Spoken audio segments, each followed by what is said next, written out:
So this is my friend Sean. Sean has been out drinking a little bit too much tonight, and so demonstrate how to put Sean into the recovery position. So if Sean was lying on his back, so can you lie on your back for us, Sean?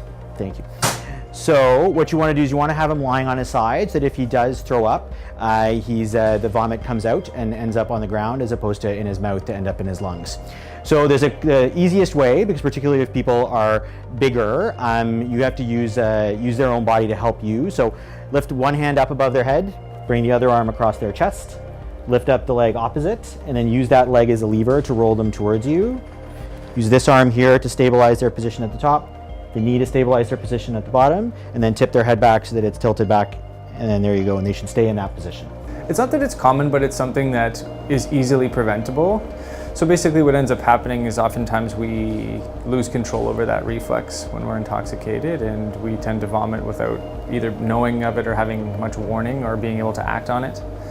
And then if you're in a position where you're not able to have that clearly flow out of your mouth, then it's easy for that to pool in the mouth, and then when next time you take a big deep breath in, that goes back down into the lungs. We worry a lot about the combination of drugs and alcohols. Alcohol by itself is a depressant. It makes people, it can slow people's breathing down, it can make them more tired.